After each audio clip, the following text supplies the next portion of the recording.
Assalamualaikum warahmatullahi wabarakatuh. Waalaikumsalam warahmatullahi wabarakatuh. Apa kabar anak-anak? Alhamdulillah.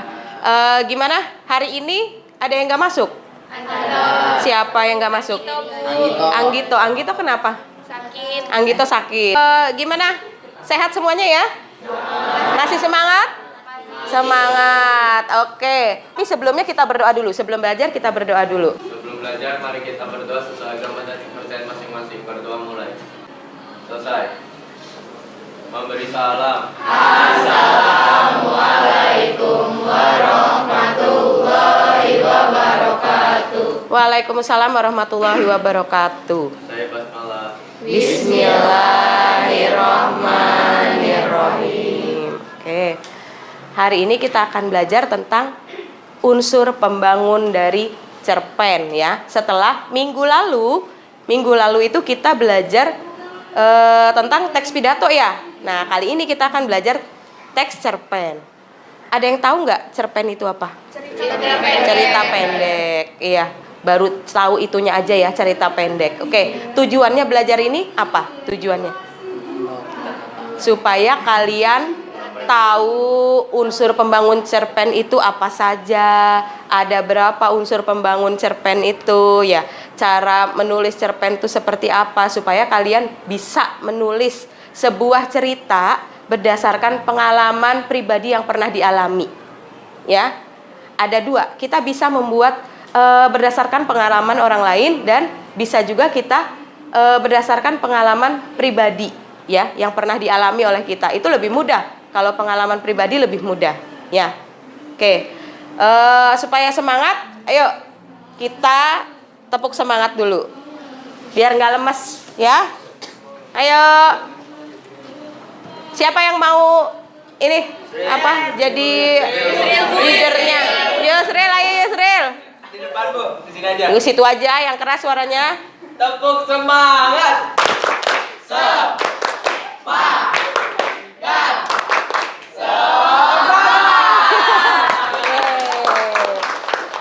Semangat untuk kita semua ya. Oke, kita langsung masuk ke materinya. Nah, ini cerpen, unsur pembangun cerpen. Pengertian dari cerpen. Apa sih cerpen itu? Di sini. Cerpen merupakan salah satu jenis teks narasi. Cerpen mempunyai unsur pembangun, yaitu unsur intrinsik dan unsur ekstrinsik. Apa bedanya intrinsik dan ekstrinsik? Ya, kalau kita lihat dari bahasa Inggrisnya, unsur intrinsik itu berarti dari dalam, karena ada tulisan in ya, dari kata innya. Lalu ekstrinsik itu dari luar, unsur pembangunnya dari luar. Nah, unsur intrinsik itu ada apa aja? Ini kan tadi udah nih. Unsur intrinsik, unsur yang secara langsung membangun cerita dari dalam ya. Kalau unsur ekstrinsik itu unsur yang dari luar. Nah, unsur intrinsik itu ada 7 ya. Ada 7 ya. Yang pertama Tema, alur, latar, tokoh dan penokohan, sudut pandang, gaya bahasa, makna. Nah, sekarang tema. Tema itu apa? Ide atau gagasan. Iya, ide pokoknya ya, gagasan untuk membangun sebuah cerita tersebut. Ide pokoknya gitu, bukan judulnya ya. Beda lagi dengan judul. Tema adalah ide pokok atau gagasan untuk membangun sebuah cerita. Nah, ya, itu baru namanya tema. Lalu ada yang ditanyakan nggak? Sekarang kita akan membagi kelas kita menjadi beberapa kelompok. Kita bagi menjadi 4 kelompok ya. Mulai berhitung dari Yusril. Yusril, silakan berhitung. 1, 2, 3. 4, 1, 2, 3, 4, 1, 2, 3, 4, 1, 2, 4, 1, 2, 3, 4. 1, 2, 3, 4. Oke. Yang nomor 1 duduk dengan yang nomor 1. di mana Bu?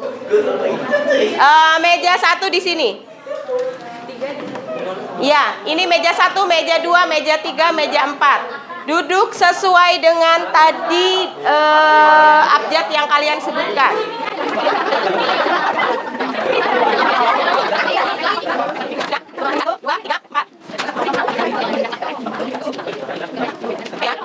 Oke, sudah?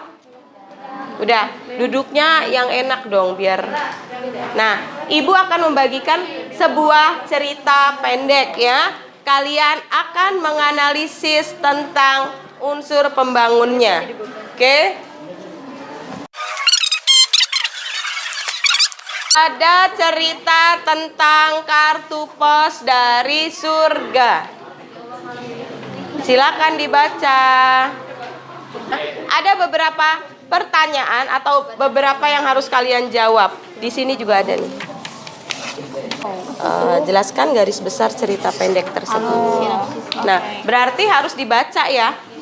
Baca cerita pendek yang berjudul Kartu Pos dari Surga. Kartu pos dari surga ini ya, kalian akan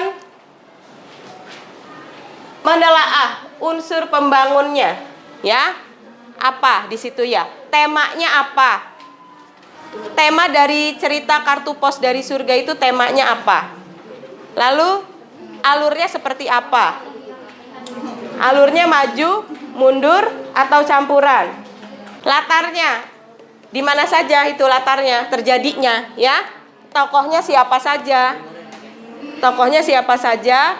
Penokohannya, karakternya juga harus dituliskan.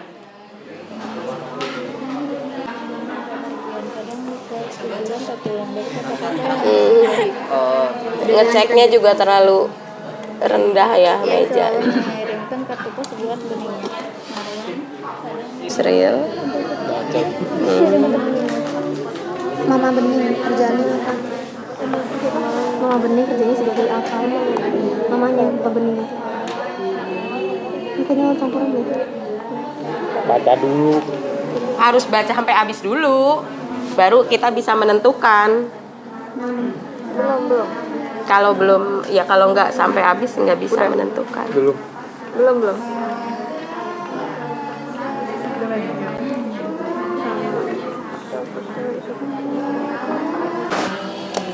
Bacalah.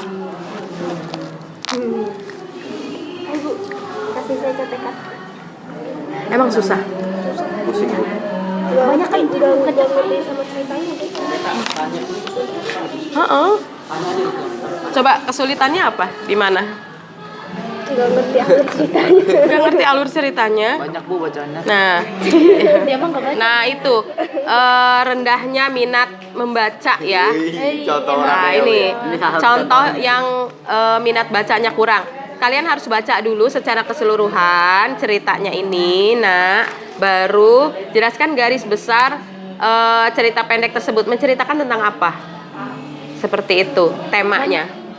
Nggak mesti banyak. Dalam sebuah ini hanya menceritakan secara garis besar ceritanya tentang apa, secara garis besar saja gitu. Secara garis besar cerpen ini menceritakan tentang misalkan seorang anak yang kehilangan ini gitu misalkan.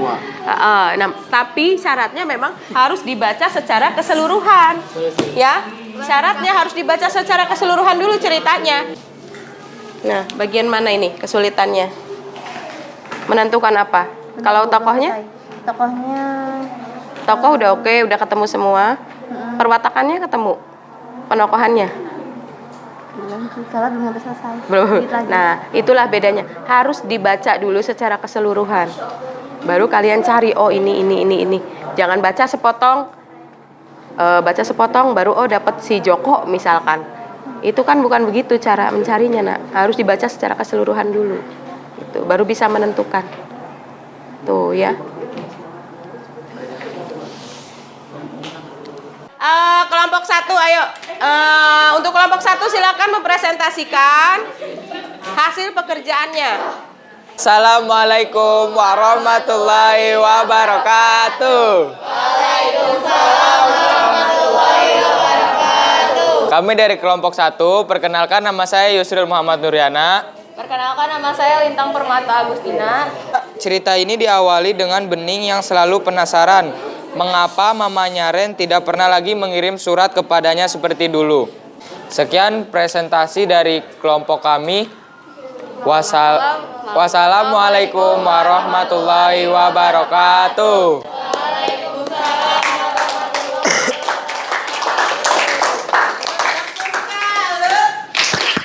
Salut, salut. Salut, salut.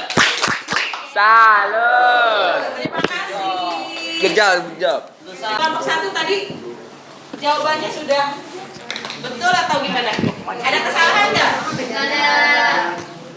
Kelompok mana sih? Tadi kelompok 1, silakan kelompok 2 menanggapi.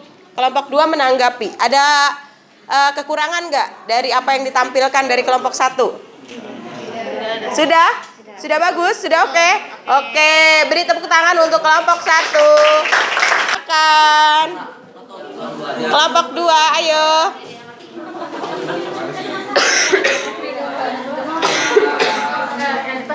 Nih. Anak-anak, sudah ya? Tadi sudah 4 kelompok tampil. 4-4-nya hebat. 4-4-nya sudah hebat semua ya. Jawabannya sudah betul. Nah, sekarang Ibu mau tanya, apa sih yang sudah dipelajari hari ini? Tentang unsur pembangunan. Ya, Endra, coba. Kita sudah mempelajari unsur pembangunan cerpen. Kalau cerpen itu dari banyak unsurnya, kayak intrinsik sama ekstrinsik. Intrinsik. Itu kan dari apa? Mengandung dari tema, latar, soal, Iya, alur. penokohan sama gaya bahasa. Iya. Sama Iya, betul. Itu nilai-nilai kayak karya sastra sama latar belakang Penulis. Iya. Ah, betul. Tepuk tangan untuk Endra. Nah. Oke. Untuk minggu depan kita akan masih tetap sama cerpen, tapi kita akan belajar membuat kesimpulan dari sebuah cerita. Membuat kesimpulan dari bisa menyimpulkan cerita itu seperti apa. Gitu ya. Kita akan belajar tentang menyimpulkan cerpen. Nah, setelah ini kalian akan Ibu beri link Google Form. Kalian kerjakan soal. Di sana ada soal 10 pilihan ganda dan 5 uraian ya. Kalian kerjakan. Nanti linknya Ibu bagikan di grup WhatsApp ya. Untuk hari ini ada pertanyaan lagi nggak? Tidak. Sudah paham? Sudah jelas? Oke. Sebelum Ibu keluar dari kelas, alangkah baiknya berdoa dulu. Ayo, Endra, pimpin doa. Setelah belajar, mari kita berdoa sesuai agama dan kepercayaan masing-masing. Berdoa mulai.